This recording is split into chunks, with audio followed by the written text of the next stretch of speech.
الرحيم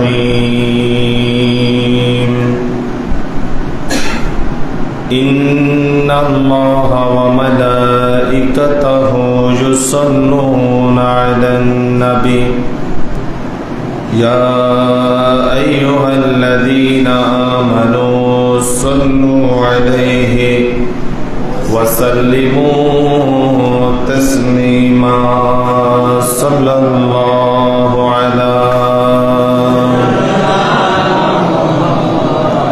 وآله وصحابه وسلم صلى الله على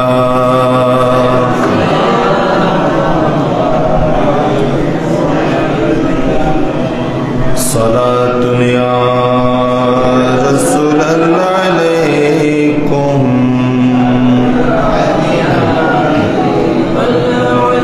چلے آتا ہے میرے دل کو تمام نام لیتے ہی تمہارا یا نبی صلاۃ یا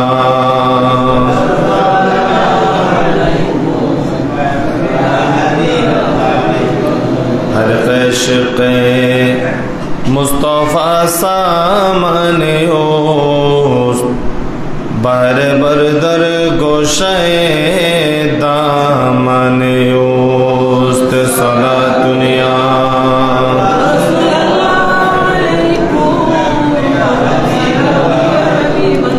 اعوذ باللہ من الشیطان الرجیم بسم اللہ الرحمن الرحیم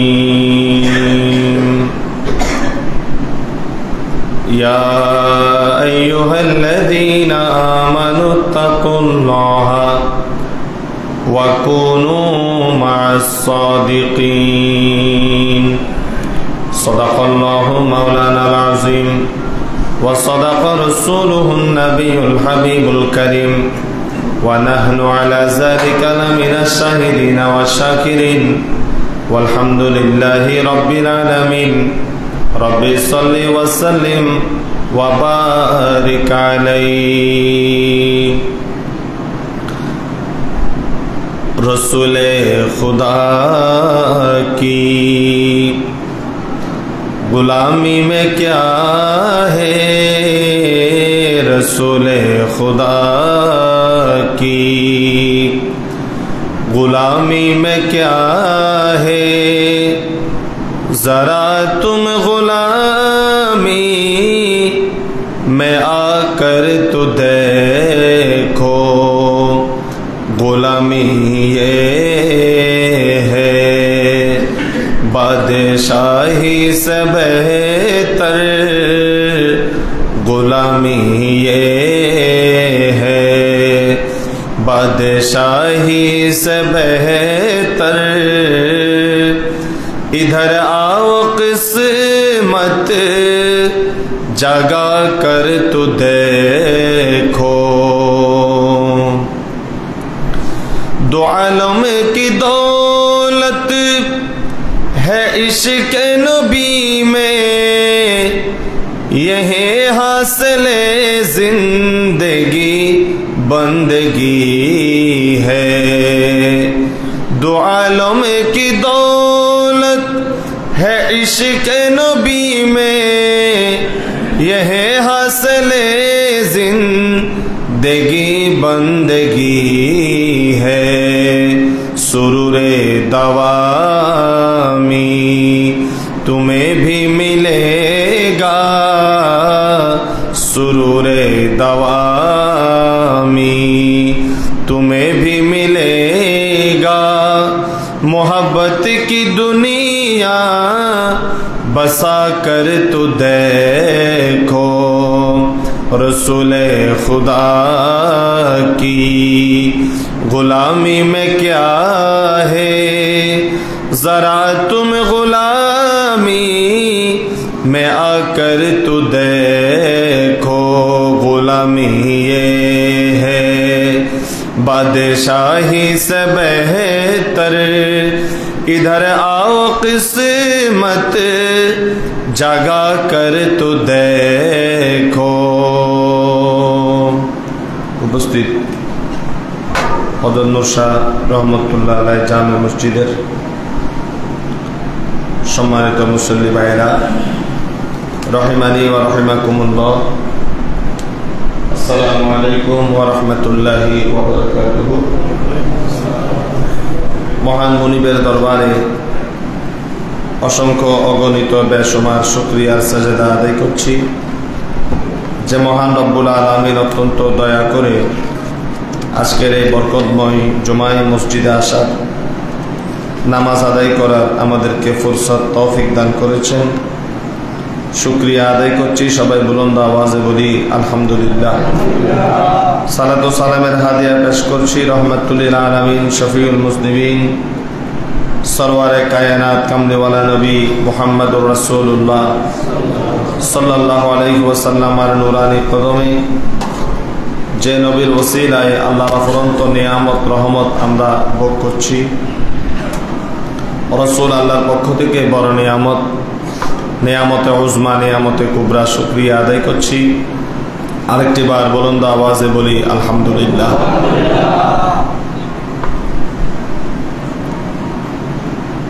মহান রব্বুল আলামিন কুরআনুল কারীমে ইরশাদ ফরমাচ্ছেন, ইয়া আইয়ুহাল্লাযীনা আমানুত্তাকুল্লাহ ওয়া কুনু মা'আস সাদিকিন।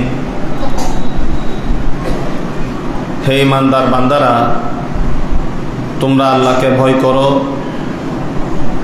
এবং আল্লাহর সাদিকিন বান্দা যারা আছেন, মুত্তাকি পরহেজগার, আল্লাহর বন্ধু, আল্লাহর ওলি যারা আছেন তাদের সাথে তোমরা মিশে থাকো, তাদেরকে তোমরা অনুসরণ করো। যুগে যুগে কালে কালে মানুষদেরকে সঠিক দিন মাযহাবের উপর পরিচালিত করার জন্য আল্লাহ নবী রাসূল প্রেরণ করেছেন।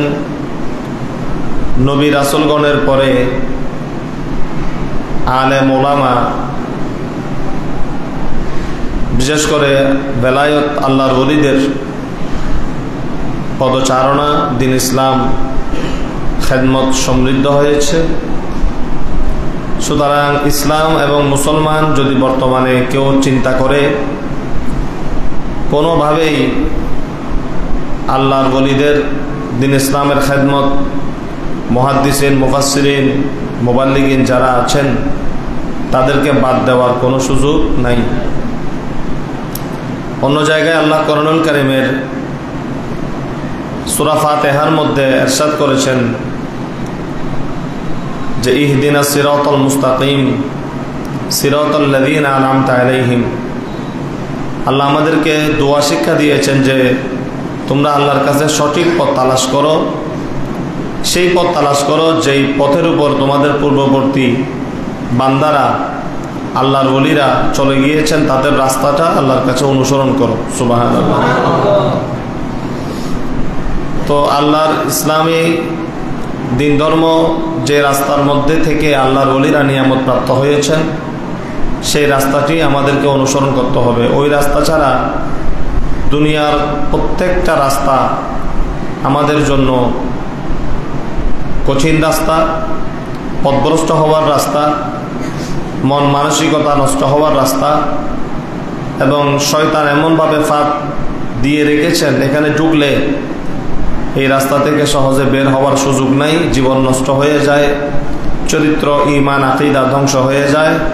সুতরাং একমাত্র পথ, যে পথের কথা আল্লাহ রসুল বলেছেন আহলে সুন্নাত ওয়াল জামাত, যেটার উপর যুগে যুগে কালে কালে নবী, রসুল, সাহাবায়ে কেরাম, তাবিন, তবে তাবিন চলে গিয়েছেন, সেই পথ আমাদেরকে অনুসন্ধান করে সেই পথের উপর আমাদেরকে অবশ্যই থাকতে হবে, চলতে হবে।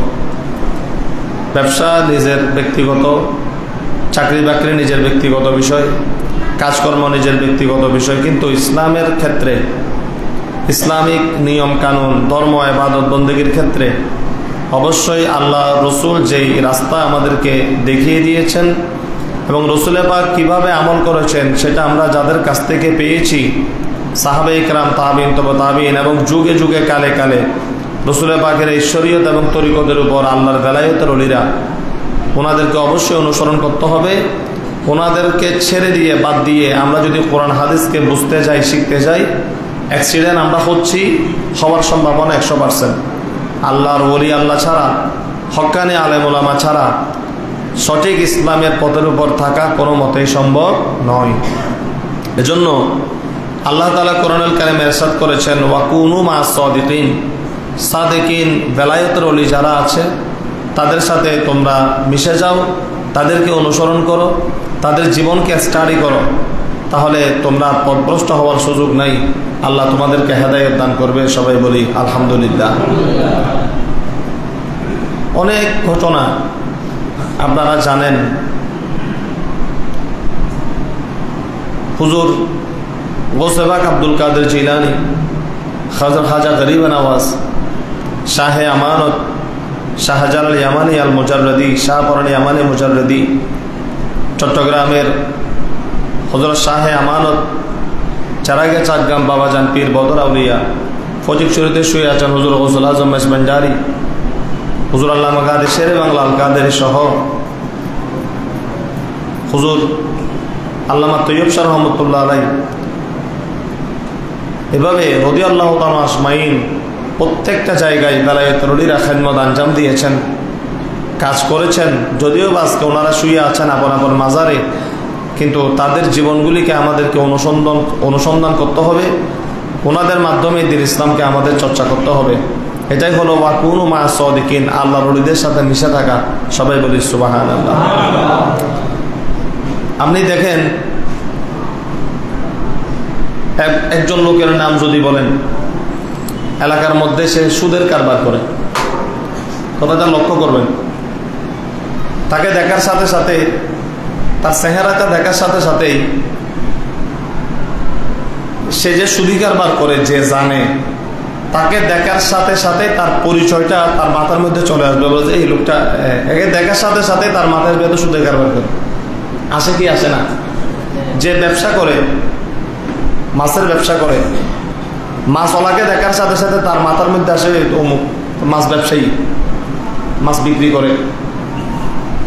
যে গরু বিক্রি করে, তাকে দেখার সাথে সাথে যে গরুর ব্যবসা করে, মাথার মধ্যে এটা চলে আসে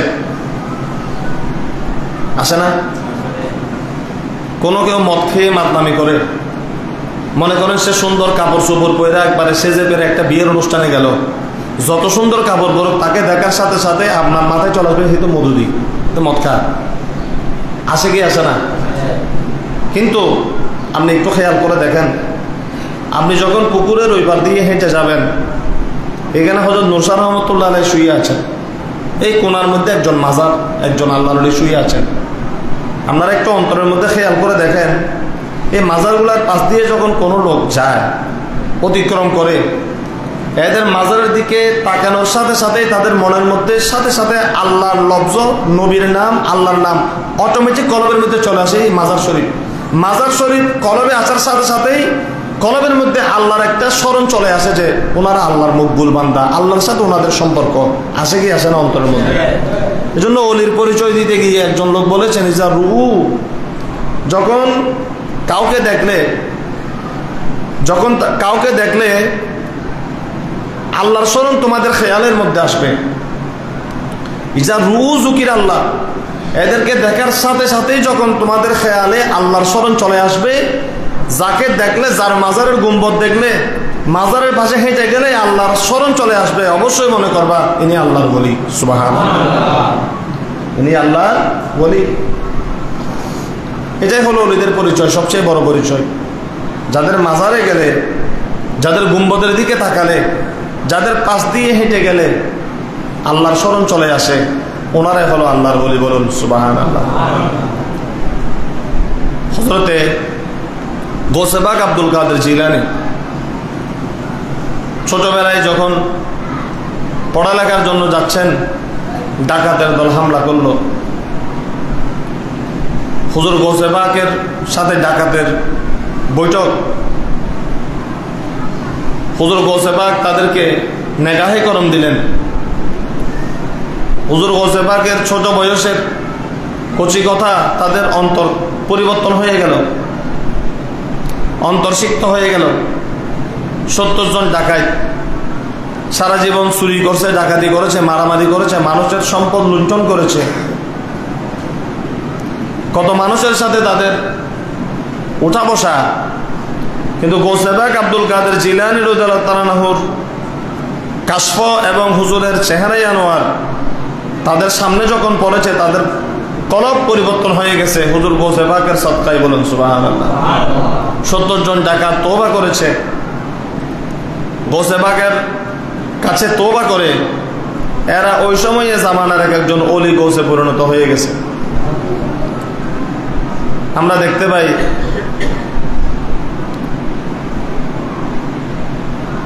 হুজুর খাজা গরিব নওয়াজ ভারতবর্ষে যখন আসলেন, কোনো মুসলমানের ছিটাফোঁটা ছিল না। সেখানে হুজুর খাজা গরিব নওয়াজ লক্ষ লক্ষ মুসলমান সৃষ্টি করেছেন। ওনার সংস্পর্শে এসে মানুষ পরিবর্তন হয়ে গেছে, মানুষের আচার আচরণ আখলাক পরিবর্তন হয়ে গেছে। আরেকটা মশহুর ওয়াকে আমরা দেখি, আল্লাহর একজন মকবুল ওলি হযরত হাসান বসরি রহমতুল্লাহ আলাইহি, যিনি রাসূল পাকের পরিবারের সাথে সম্পৃক্ত ছিলেন, তাবেঈ ছিলেন। কি ছিলেন? তাবেঈ। তাবেঈ কাকে বলে? যিনি সাহাবীকে দেখেছেন। যিনি সাহাবীকে দেখেছেন তাকে বলা হয় কি? তাবেঈ। ফজিলত এত কম না, অনেক বড় ফজিলত। তাবেঈকে যারা দেখেছেন তারা হলো তবে তাবেঈ।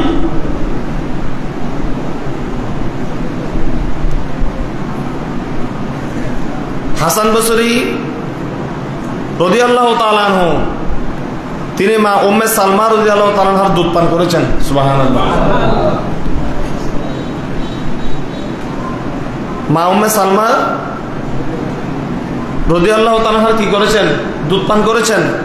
যার কারণে এটার বরকতে হাসান বসরি গোটা সিনাকে আল্লাহ কোরআন হাদিসের তাফসীর দিয়ে, ইলমে মারিফত দিয়ে এবং বেলায়েতের একজন পিলার ওনাকে আল্লাহ বানিয়ে দিয়েছেন। সুবহানাল্লাহ।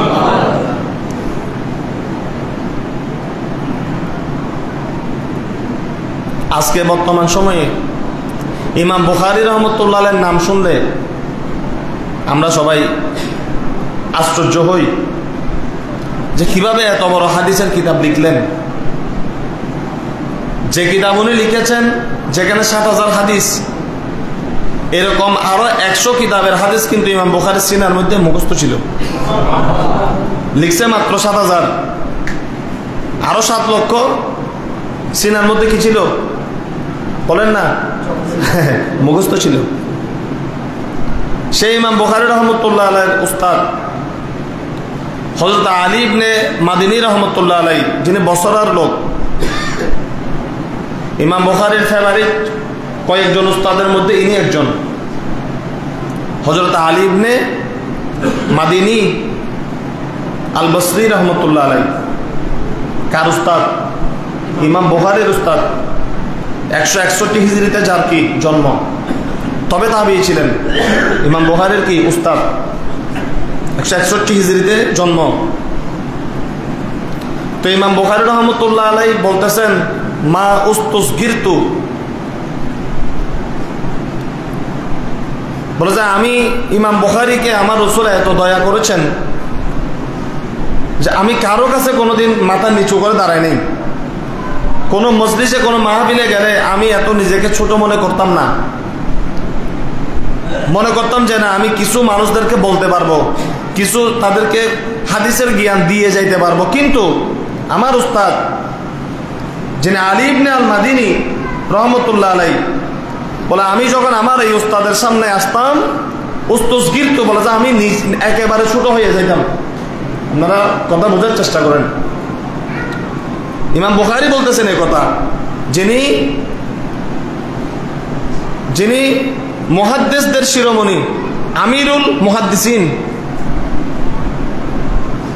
মুহাদ্দিস জগতে যাকে ইমাম মানা হয়, সেই ইমাম বুখারী রহমতুল্লাহ আলাইহি বলতেছেন, আমি কোনো জায়গায় গেলে এত ছোট হইতাম না, অহংকার নয়, সব কিছু ইজিলি মানুষদেরকে আমি দাওয়াত পৌঁছাইতাম, হাঁটতাম।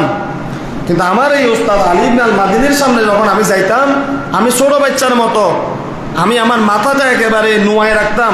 মানে আমার মনে হতো আলী ইবনে আল মাদিনীকে দেখলে আমার মনে হতো আমার উস্তাদ জ্ঞানের এক মহাসাগর, সেই মহাসাগরের মধ্যে আমি ইমাম বুখারী একটা পিঁপড়া বিচরণ করতেছে ওনার এলেমের সিনার মধ্যে। বলুন সুবহানাল্লাহ।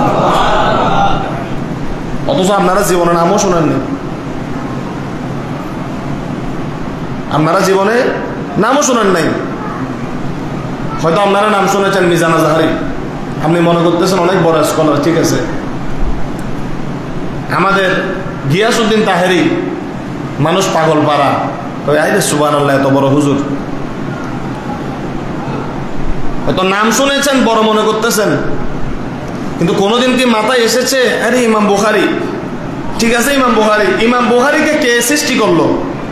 ইমাম বুখারী যার কাছ থেকে জ্ঞান নিয়েছেন ওনারা কোন দরজার আলেম ছিলেন, ওনাদের মর্তবা কি ছিল, ওনাদের ফজিলত কি ছিল? এবং হযরত আলী ইবনে আল মাদিনী রহমতুল্লাহ আলাইহি ওনার উস্তাদ হযরত সুফিয়ান ইবনে ওয়াইনা, উনি বলতেছেন যে আমি আমার ছাত্র আলী ইবনে আল মাদিনীকে পড়ালেখা করাইয়েছি, তাইলে সুফিয়ান ইবনে ওয়াইনা হলো ইমাম বুখারীর দাদা উস্তাদ। এতক্ষণ বুখারীর উস্তাদের কথা বললাম, যার নাম আলী, কি আলী, ওনার উস্তাদ সুফিয়ান ইবনে ওয়াইনা বলতেছেন আমার অনেক ছাত্র আমি দেখেছি, কিন্তু আলী ইবনে আল মাদিনী এত বেশি জানতো আমার ছাত্রের মধ্যে, তাকে আমি 20 বছর পড়ালেখা করাইয়েছি, 20 বছর আমার সাথে আমি রেখেছি, সুহবত দিয়েছি, আর কি সুহবত দিয়েছি, ওঠা বসা করেছি। বলতে তাকে যদি আমি এক লব্জ শিখাই আমার কাছ থেকে, আমি সুফিয়ান ইবনে ওয়াইনা তার কাছ থেকে 10 লব্জ, আমার ছাত্র থেকে আমি 10 লব্জ শিখেছি। যেটা বলেছেন হযরত ওসমান হারওয়ানি রহমতুল্লাহ আলাইহি, বলে খাজা গরিব নওয়াজকে আমি যতটুকুন দিয়েছি, খাজা গরিব নওয়াজের কাছ থেকে আমি তার চেয়ে আরো বহুগুণ বেশি পেয়েছি। কিছু ছাত্র আছে যাদেরকে নিয়ে উস্তাদরা ফখর করেন। তো আলী ইবনে আল মাদিনী রহমতুল্লাহ আলাইহি ওনার উস্তাদ বলতেছেন ওনার বিষয়ে, আর ছাত্র ইমাম বুখারী বলতেছেন কি ওনার বিষয়ে। নিঃসন্দেহে বেলায়েতের ওলি ওনারা, কিন্তু কোথায় মাজার, কোথায় ওনাদের চর্চা, কোথায় ওনাদের নাম আজকে? অনেকে জানেনও না, বুঝেনও না, আমরা জানিও না, কিন্তু আল্লাহর কুদরতি লিস্টির মধ্যে আল্লাহর বেলায়েতের ওলির নামের মধ্যে তাদের নামটা লেখা হয়ে গেছে। বলুন সুবহানাল্লাহ। ওনাদের চেয়ে আরো উঁচু দরজায় যিনি ছিলেন উনি হলেন হযরত হাসান বসরি রাদিয়াল্লাহু তাআলা আনহু। বলুন সুবহানাল্লাহ। এই হাসান বসরি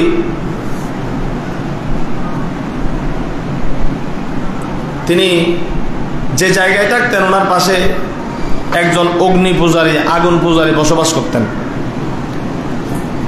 আগুন পূজা করত। কি পূজা? 70 বছর আগুনের পূজা করেছে। 70 বছর আগুনের পূজা করেছে। আল্লাহর ওলি হাসান বসরি কোনোদিন কিছু বলতেন না। হঠাৎ একদিন সমনের পাশ দিয়ে যখন যাচ্ছিলেন, হাসান বসরি তাকে ডেকে চোখে যখন চোখ পড়লো জিজ্ঞাসা করলেন, সমন এগুলা কি করো? বলা যায় আমি আগুনের পূজা করি। কেন? তখন ওই কাফের সামুন বলে যে আগুনের পূজা করতেছি, পরকালে নাকি আগুন দিয়ে শাস্তি দেওয়া হবে, শাস্তি থেকে বাঁচার জন্য আগুনকে রাজি করতেছি। আগুনকে যদি আমি পূজা করে রাজি করতে পারি, এই আগুন আমাকে পোড়ানোর সম্ভাবনা নাই। তখন হাসান বসরি রাদিয়াল্লাহু তাআলা আনহু বলতেছেন, আচ্ছা তুমি 70 বছর যে আগুনের পূজা করছো, কোনোদিন একটু টেস্ট করে দেখছো আগুন তোমাকে পুড়ে কি পুড়ে না? সুবহানাল্লাহ বলেন। আগুন তোমাকে পুড়ে কি পুড়ে না, এটা কি কোনোদিন টেস্ট করে কি তুমি দেখেছো? তো এখন সামন বলে যে না, এটা তো কোনোদিন টেস্ট করে দেখিনি। তো বলে যে একটু টেস্ট করে দেখেন না। সামন বলে যে কথা তো খারাপ বলেন নাই, সারা জীবন রান্না করলাম, এক টুকরা খেয়ে দেখলাম না মজা কিরকম, একটু দেখি। সমন যখন হাত ঢোকাতে দেখতেছে হাত নিয়ে ফেললো। তা আল্লাহ হাসান বসরি বলেন কি ব্যাপার হাত নিয়ে? বলে যে হুজুর হাত দিব কিভাবে? পাশে নিলেই দেখতেছে আমার শরীরের লোমগুলা পুড়ে যাচ্ছে, গরম তাপ। তখন হাসান বসরি বলতেছেন, দেখো 70 বছর তুমি এই আগুনের পূজা করেছো, তোমার হাত তুমি পাশেও নিতে পারতেছো না, তাহলে তুমি কিভাবে বুঝলা যে পরকালে এই আগুন তোমাকে জ্বালাবে না? তো তখন সমন চিন্তায় পড়ে গেল। মুহূর্তের মধ্যে আল্লাহ হাসান বসরি বলতেছেন, দেখো আমি তো কোনোদিন আগুনের পূজা করি না, তবে এই আগুনকে যিনি সৃষ্টি করেছেন, এই আগুনকে যিনি বানিয়েছেন, আমি সেই আল্লাহর ইবাদত করি। এটা বলে হযরত হাসান বসরি নিজের বেলায়েতের হাত আগুনের মধ্যে ঢুকিয়ে দিলেন। আর জোরে বলবেন না সুবহানাল্লাহ? নিজের হাত আগুনের মধ্যে ঢুকিয়ে দিলেন। কিছুক্ষণ পর বের করলেন, সমন দেখতেছেন হযরত হাসান বসরির হাত একটা পশম পর্যন্ত পড়ে নাই। তিনি চিন্তায় পড়ে গেলেন, এটা কিভাবে সম্ভব? আমি যে আগুনের পূজা করি সে আগুন আমাকে জ্বালায়, হাসান বসরি যে আগুনের পূজা করে না সে আগুন ওনাকে জ্বালাতে পারে না, বিষয় কি? তখন হাসান বসরি বলে যে তুমি এই আগুনের পূজা বাদ দিয়ে আমি যে আল্লাহর ইবাদত করি সে আল্লাহর বান্দা হয়ে যাও, এই আগুন তোমাকে পরবর্তী কালে জাহান্নামে তোমাকে জ্বালাবে না। সুবহানাল্লাহ। হাসান বসরি বলে গ্যারান্টি কি? তখন আল্লাহর বলে হাসান বসরি সমনের হাতটা ধরলেন, সমনের হাত সহ আবার দ্বিতীয়বার আগুনের মধ্যে দুজন একসাথে হাতটা ঢুকাই দিলেন। দীর্ঘক্ষণ আগুনের মধ্যে হাত রাখার পর আবার যখন হাতটা বের করলেন, দেখা যাচ্ছে হাসান বসরির হাতও পুড়ে নেই। সামন এতক্ষণ যেখানে আগুনে হাত নিতে পারতেছে না, আল্লাহর ওলির হাতের সাথে হাত লাগানোর কারণে সমনের হাত কেউ আগুনে স্পর্শ করে নাই। বলুন সুবহানাল্লাহ। এটাই হলো ওয়াকুনু মা'আস সাদিকিন, ভালো লোকের সাথে থাকার ফজিলত। এজন্য কিয়ামতের ময়দানে যারা ওলি আল্লাহর সাথে মিশে থাকবে, তারা দুনিয়াতে যারা ওলির সাথে মিশবে, কিয়ামতের ময়দানেও জান্নাতে যাওয়ার সময় ওলির সাথে মিশে তারা জান্নাতে যেতে পারবে। আর যারা ওলি আল্লাহ থেকে বিচ্ছিন্ন থাকবে তাদের কপালে নামাজ পড়তে পারবে, কপালে নামাজের দাগ পড়তে পারবে, অসুবিধা নাই। ওলি আল্লাহ বিরোধী কার্যকলাপ, রসুলের আদবের খেলাফ যদি কেউ কার্যকলাপ করে তার কপালে নামাজের চিহ্ন পড়বে। ওলি আল্লাহ সোহবত, নবীর সোহবত যদি তার ইমানের মধ্যে না পড়ে, ওই ইমান নিয়ে কুচি কুচি আমল নিয়ে সে জান্নাতে যাওয়ার কোনো সুযোগ। আমল দিয়ে জান্নাতে যাওয়া যায় না। জান্নাতে যাওয়ার জন্য সর্বপ্রথম শর্ত হলো শুদ্ধ পরিশুদ্ধ একটা শুদ্ধ আকীদাপূর্ণ শুদ্ধ ইমান। এটা যতক্ষণ পর্যন্ত আসবে না কলবের মধ্যে, আপনি যতই হাজি গাজী নামাজি নিজেকে বলেন না কেন, কিয়ামতের ময়দানে হিসাব হয়ে যাবে প্রকৃতপক্ষে আপনার ইমানটা মজবুত ছিল কিনা। এই মজবুত টেকসই ইমানের ধারক বাহক হলেন আল্লাহ রসুল, সাহাবায়ে কেরাম এবং ওলি আল্লাহর দেখানোর পর ওলি আল্লাহ যে পথে চলে গিয়েছেন, ওই পথ ছাড়া বিকল্প কোনো নেতা কেতা হাজি মাদি আজে বাজে যে যেটাই আদর্শ আপনাকে দেখাক না কেন, ওই আদর্শ আপনাকে জান্নাত পর্যন্ত, জান্নাত তো অনেক পরের কথা, কবর জগতের নিরাপত্তার গ্যারান্টি দিতে পারবে না। জীবনের নিরাপত্তা যদি পেতে হয় ওলি আল্লাহর রাস্তা দেখানো রাস্তা ছাড়া, যে রাস্তা রসুলে পাক দিয়ে গিয়েছেন এবং যেটা ওলি আল্লাহরা স্টাডি করেছেন, ওনাদের মোহাব্বত ছাড়া, ওনাদেরকে আদব করা ছাড়া, ওনাদের কদমের মধ্যে পরিপূর্ণভাবে নিজেকে সুপর্দ করা ছাড়া এই সিরাতুল মুস্তাকিম শিখা কোনো সম্ভব নয়, পারবেন না এবং পারতেছেও না। প্রাইমারি শিক্ষকেরা চারাকের চাক্কা তলে রু দিয়ে ফেলতেছে, বেতন বাড়ান। বিসিএস ক্যাডারের রেজাল্ট বের হয়েছে, সে গর্ব করে বলতেছে আমি বিসিএস ক্যাডার, এ গ্রেডের চাকরি, 2 মাসের মধ্যে স্যালারি 60,000 টাকা, ঘুষের টাকা তো এগুলো আনলিমিটেড। সুবহানাল্লাহ। একটা মসজিদে যখন আমাদেরকে বলে হুজুর একটু আমার এলাকায় আসেন, আমি তাকে বলি স্যালারি কত দিবেন? একটা মাহফিলে দাওয়াতের জন্য আসলে স্যালারি কত দিবেন? বলি কি বলি না? কথা বলেন। তা আমাদের দেশ ঢুকে গেছে এখন কিসের ভিতরে? স্যালারির ভিতরে আর শেয়ারের ভিতর।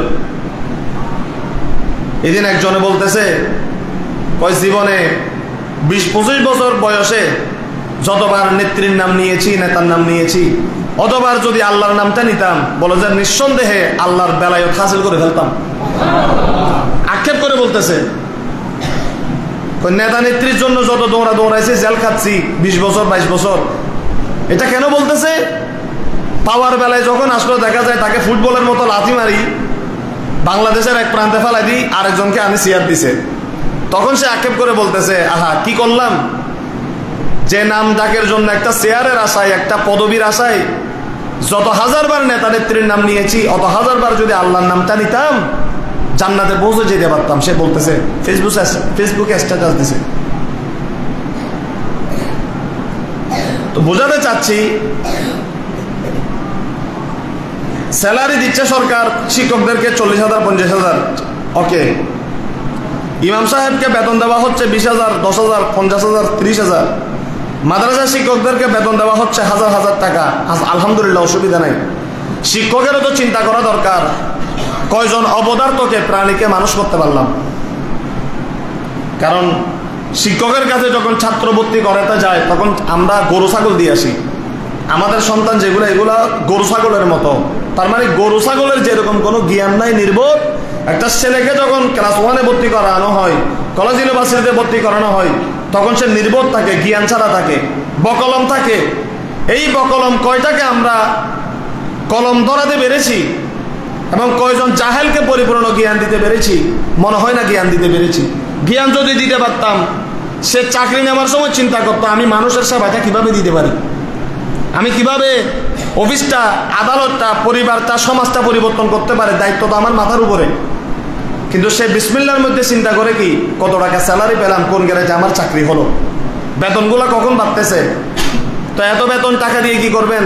মাছ গোস্ত কোরমা পোলাও খাবো, কক্সবাজারে গিয়ে বাতাস খাবো, দামি দামি গাড়িতে চড়বো, লাইফ স্টাইল করবো, সুযোগ পাইলে কিছু কামাই, বিদেশে ফুরুত। এইটা যদি শিক্ষা হয়, এটা যদি শিক্ষার নমুনা হয় এবং এটাই যদি জিন্দেগি হয় এবং এটাই যদি শিক্ষা ব্যবস্থা হয়, তাহলে এই শিক্ষা ব্যবস্থা দিয়ে আপনি কি সিরাতুল মুস্তাকিমের উপর আছেন নাকি আপনি জাহান্নামের রাস্তার উপর আছেন? আপনি বলেন।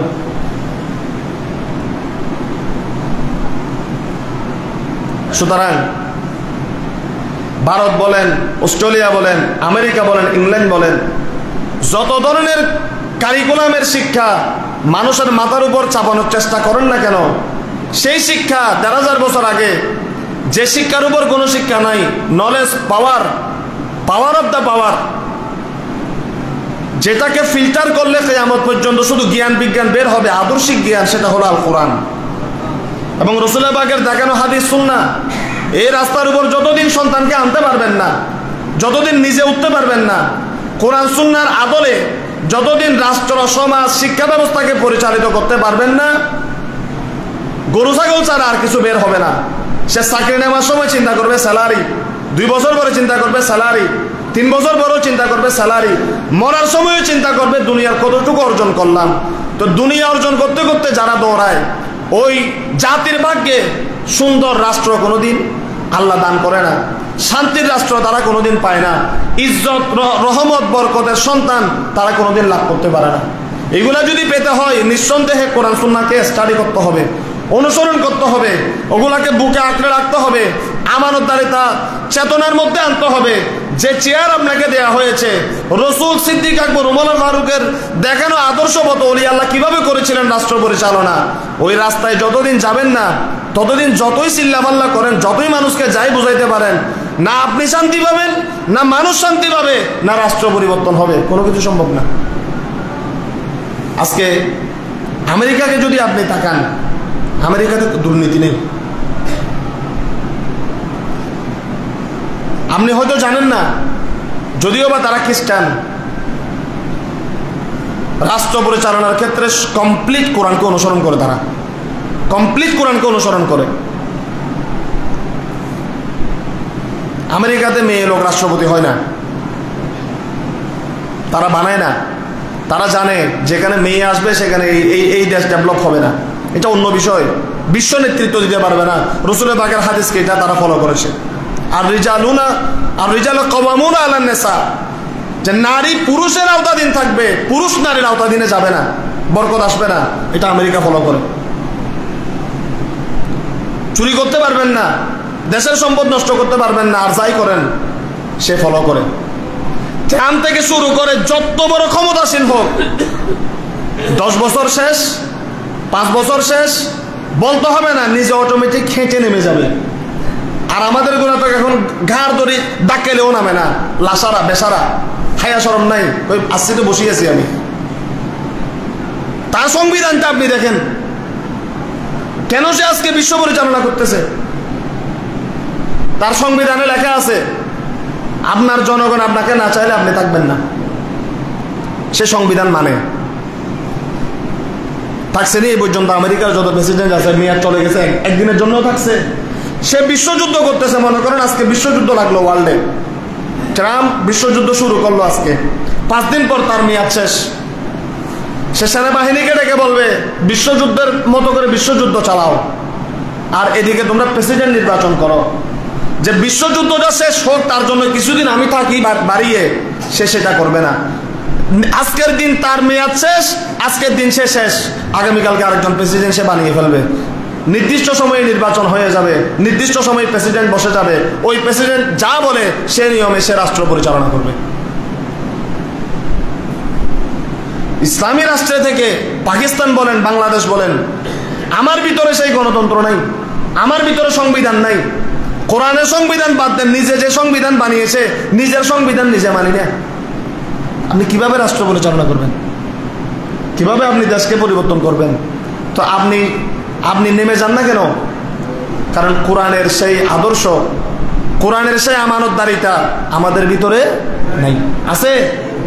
খলিফা ওমর দাঁড়িয়ে বলেছিলেন, আমার ভিতরে যদি না ইনসাফি দেখো, মসজিদে নববীতে দাঁড়িয়ে বলবে খলিফা ওমর আপনি ইনসাফ করতেছেন না। এবং যতদিন আমি সত্যের উপর থাকবো, ন্যায়ের উপর থাকবো, ততদিন পর্যন্ত আমাকে তোমরা সাহায্য করবে। যেদিন দেখবে আমি ইসলাম থেকে সরে গিয়েছি, আমানতদারিতা থেকে সরে গিয়েছি, তোমরা আমাকে লা তানসুরুনি, তোমরা আমাকে সহযোগিতা করিও না। এটাই হলো মুসলমানদের আদর্শ। সুতরাং আমাদেরকে ওলি আল্লাহর দেখানো পথে মতে, আমানতদারিতার পথে মতে আমাদেরকে পরিচালিত হতে হবে। যে কথাগুলো বললাম এটা কোনো রাজনৈতিক ব্যক্তিদের কথা নয়। যে কথাগুলো বললাম এটা কোনো ধর্মীয় নির্দিষ্ট কোনো ব্যক্তি দলের কথা নয়। এগুলা মানুষের কথা, মুসলমানের কথা, যে আল্লাহ আমাদেরকে সৃষ্টি করেছেন সেই কোরআন সুন্নাহর কথা। যেগুলো বিধর্মীরা আজকে ফলো করে করে কি করতেছে, ডেভেলপ হয়ে যাচ্ছে। আমাদেরকে আল্লাহ যেটা দিয়েছেন, আমাদের নীতিগুলা, আমাদের রসমগুলা, আমাদের আদর্শ তারা ধারণ করে আছে, কিন্তু আমরা আমাদের আদর্শ থেকে অনেক দূরে। এবং সেই আদর্শগুলা নাই আমাদের কলেজে, নাই আমাদের ইউনিভার্সিটিতে। একজন বিশ্ববিদ্যালয়ের ছেলে যদি ট্রেনের বগিতে দাঁড়িয়ে দাঁড়িয়ে প্রস্তাব করতে করতে যদি বিশ্ববিদ্যালয় থেকে 16 শহর আসে, আপনি কিভাবে সেই ছাত্রকে মূল্যায়ন করবেন বলেন? একটা বিশ্ববিদ্যালয়ের ছাত্র অনার্সে পড়ে, সে যদি দাঁড়িয়ে দাঁড়িয়ে ট্রেনের বগির ছাদের মধ্যে প্রস্তাব করতে করতে যদি 16 শহরে এসে নামে, আপনি তাকে কি বলে মূল্যায়ন করবেন? সে জাতি করবে, সেখান থেকে বের হয়ে সেই তো দায়িত্বে আসবে। সুতরাং যে যাই বলি, আমাদেরকে নিজে পরিবর্তন হতে হবে। হ্যাঁ, যেটা আপনার অধিকার, যেটা আপনি প্রাপ্য, সেটা আপনি চেয়ে নেবেন যে এটা আমার প্রাপ্য, আপনি আমাকে দেন। কিন্তু যেটা আমানত খেয়ানত করে, সেটা চাওয়ার অধিকার আমাদের আসেনি। ওই নির্দিষ্ট জায়গা থেকে আমরা যদি এগুলি স্টাডি করতে না পারি, হয়তো আল্লাহ মাফ করুন, আফগানিস্তানের মতো, সুদানের মতো, আফ্রিকার মতো, মায়ানমারের রোহিঙ্গাদের মতো গোলামের জিঞ্জেরায় আবদ্ধ হতে আমাদের বেশি দিন সময় লাগবে না। হয়তো আপনি বলতেছেন হুজুর কই, আমরা তো কিছু দেখি না, হয়তো আমরা কবরে চলে যাব, আমাদের সন্তানেরা গোলামি করতে হবে বাইরের রাষ্ট্রের, বাইরের প্রভুর। আমাদের ব্যক্তিগতভাবে পরিবর্তন হতে হবে। দেশের সার্বিক যে যেখানে আছে সবাই নিজের অনুভূতি চেতনা দিয়ে নিজের দেশকে ভালোবাসতে হবে, মানুষের জন্য কাজ করতে হবে, জ্বালাও পোড়াও বন্ধ করতে হবে, কোরআন সুন্নাহর পথের মধ্যে নিজেদেরকে পরিচালিত করতে হবে। মসজিদ, মাদ্রাসা, খানকা, পরিবার, প্রত্যেকটা জায়গায় যেটা সহজ সরল, ওটা আমাদের চেতনায়, আমাদের বুঝের মধ্যে আনতে হবে। আমি খানা পাইলাম না, রাস্তার মধ্যে ডাকাতি করে আরেকজন থেকে নিয়ে ফেললাম, এটা ইসলাম বলে নাই। এই চেতনা আমাদের যুবক এবং আমাদের মাথার মধ্যে আসতে হবে। এটা যদি আমাদের মাথায় না আসে, আমরা কোনোখানে জীবনে আমরা সফল হতে পারবো না। প্রত্যেকটা সেক্টরে নিজের দায়িত্ব, নিজের আমানতদারিতা, এগুলি আমাদেরকে বুঝতে হবে। আল্লাহ আমাদেরকে কবুল করুন। যদিও বা বর্তমান সময়ে এই কথাগুলা শোনাও অনেক আপনাদের কাছে কঠিন মনে হচ্ছে যে হুজুর কি বলে, আগামী জুমার মধ্যে কোনো পুলিশ আসে অ্যারেস্ট করেনি। আমিও আমার ক্ষেত্রে বলার জন্য কঠিন। একজন নিরীহ লোক আপনাকে থানা থেকে বলছে এই লোকটাকে ধরে আনেন, আপনি এসআই, আপনি ওসি, আপনার রাইট আছে তার অন্যায়কে আপনি তার ফাইলটা স্টাডি করতে হবে। আপনি বলেছেন রাত্রে সে ঘুমাচ্ছে, আমি কিভাবে গিয়ে তাকে থাবা মেরে নিয়ে আসবো, আপনি তার ফাইলটা স্টাডি করতে হবে। আপনি প্রশাসনে আছেন, তার জানমালের দায়িত্ব, নিরাপত্তা দুনিয়ার মানুষকে আপনি দিতে হবে, তাই না? অন্যায়ভাবে একজন মানুষ যদি আপনার কাছে হ্যাস্ত হয়, কবর জগতে কাজ করে আল্লাহর কাছে আপনার এটা জবাবদিহি করতে হবে। দুনিয়ার মধ্যে হয়তো আপনি মনে করতেছেন আপনি পারতেছেন যে আমার পারতে হবে, নাহলে আমার চাকরিটা থাকবে না। ঠিক আছে, আপনার চাকরি থাকবে না, কিন্তু আল্লাহ যদি আপনাকে ধরবে যে এই মানুষটার তো কোনো দোষ ছিল না, সুবিধা অসুবিধা ছিল না, তার ফাইলটা স্টাডি না করে তাকে যে এনে 14 শিখের ভিতরে ঢুকাই দিলা, কষ্ট যে দিচ্ছ তাকে, আমি আল্লাহকে জবাব দাও।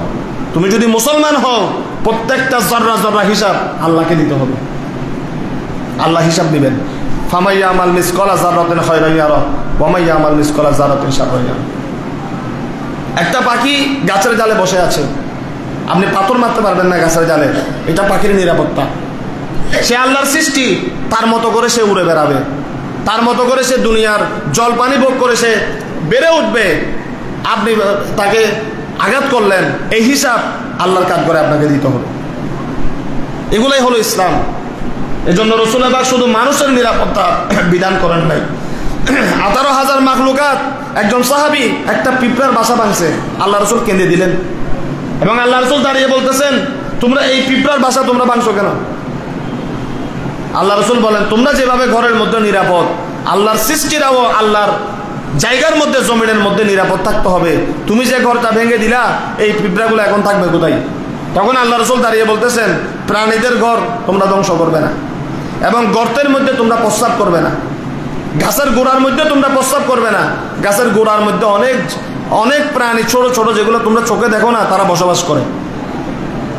গর্তের মধ্যে সাপ থাকতে পারে, গর্তের মধ্যে ব্যাঙ থাকতে পারে, গর্তের মধ্যে মাকড়সা ঘুমাইতে পারে। তুমি যদি প্রস্রাব করে দাও, সে তোমার প্রস্রাবে ক্ষতিগ্রস্ত হবে, সে মারা যাবে, তার ঘরটার মধ্যে সে আঘাত পাবে, সে সেখানে আরাম করতেছে, সেখানে প্রস্রাব করার অধিকার তোমার নাই। রাসূল নিষেধ করেছেন, সুবহানাল্লাহ বলবেন না? রাসূল নিষেধ করেছেন। তা আজকে আমাদের প্রত্যেকটা রন্ধ্রে রন্ধ্রে এত অসুবিধা কেন?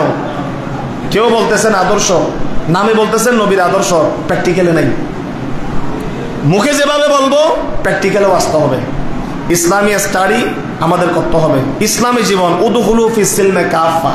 মসজিদে আসলাম, হাদিস আর টুপি দিলাম, মসজিদ থেকে বাইরে হয়ে গেলাম সন্ত্রাস, এটা ইসলাম সাপোর্ট করে না। উদখুলু ফিস সিলমে কাফা। মসজিদে ঢুকলে যেরকম আপনি হাদি সাহেব, রাস্তার মধ্যে আপনি হাদি সাহেব থাকতে হবে।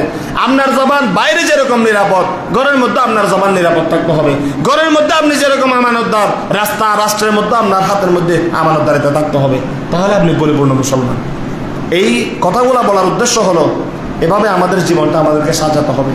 আমাদের ভুলগুলো আমরা নিজেরা শুধরে নিব, আমাদের অন্যায়গুলো, আমাদের শরীরের মধ্যে থাকা, আমাদের অভ্যাসের মধ্যে থাকা অন্যায়গুলো, অপরাধগুলো, বদখাসলতগুলো ইসলাম দিয়ে আমরা পরিবর্তন করার চেষ্টা করব। আজকে একটা, আগামীকালকে একটা, এভাবে আমাদের সমাজ, আমাদের ব্যক্তি জীবন পরিবর্তন হলেই একটা সুন্দর রাষ্ট্র ইনশাল্লাহ আমরা জাতির জন্য রেখে যেতে পারবো। রাষ্ট্র দিয়ে কি করবেন? আল্লাহর ইবাদত করবেন, নামাজ পড়বেন, হেসে খেলে বেড়াবেন, শুকরিয়া আদায় করবেন। এভাবেই একদিন কিয়ামত হয়ে যাবে। শান্তি নিরাপদ একটা রাষ্ট্রের মধ্যে দিন মাযহাব মিল্লাতের খেদমত আমরা করব। আল্লাহ তাআলা আমাদেরকে কবুল করুন। আগামীকাল লালদিঘির ময়দান আহলে সুন্নাত ওয়াল জামাত এটার পক্ষ থেকে বিশাল সমাবেশ, দিন মাযহাব মিল্লাতের খাতিরে ওখানে আপনারা অংশগ্রহণ করবেন। আলেম ওলামাদেরকে আপনারা যদি মূল্যায়ন না করেন, কিভাবে দেশ টিকে থাকবে, রাষ্ট্র সুন্দর হবে? আল্লামা ওয়ারাসাতুল আম্বিয়া। বাংলাদেশের যেখানে আলেম ওলামা আছে, যারাই দিন ধর্মের কথা বলে, তাদেরকে সাপোর্ট আপনার করতে হবে। হয়তো দলীয়ভাবে আপনি যে কোনো একটা দল করতে পারেন, আমাদের দেশের নিয়ম, অসুবিধা নেই। যেখানেই ধর্মের কথা বলা হয়, যেখানে মানুষ ইসলামের পথে ডাকে, যেখানে মানুষ সত্য কথা বলে, তাদেরকে একেবারে ফেলে দিতে পারবেন না। কি বলে একটু শুনবেন, যাওয়ার চেষ্টা করবেন, আন্তরিকতা সহমর্মিতা দেখাবেন। আমি যা বুঝি তা না, আমি ওদিকে তাকাবো না, এটা হতে পারবে না। সেও আপনার ভাই, আপনি একটা পার্টি করেন, সে আর একটা পার্টি করেন, তার মানে আলাদা হয়ে যাওয়া নয়। আন্তরিকতা সহমর্মিতার মধ্যে একজন আরেকজনকে সহযোগিতা করবেন। দিন মাযহাবের খেদমতে নিজেদেরকে সম্পৃক্ত করবেন। আগামীকাল সুযোগ হলে জোহরের পর সেই লালদিঘির ময়দানে ঐতিহাসিক আহলে সুন্নাত গোটা বাংলাদেশের আলেম ওলামাদের মিলন মেলা কেন্দ্রে পরিণত হবে। গেলে হয়তো আপনাদের শারীরিক মানসিকভাবে আপনাদের ভালো লাগবে। সকলকে দাওয়াত দিলাম, আগামীকাল আপনারা কাছেই আছেন, এখান থেকে চলে যাবেন। আল্লাহ তাআলা আমাদের সবাইকে কবুল করুন। ওয়া মা আলাইনা ইল্লাল বালাগ। আসসালামু আলাইকুম ওয়া রাহমাতুল্লাহি ওয়া বারাকাতুহু। শূন্যতা দেখুন।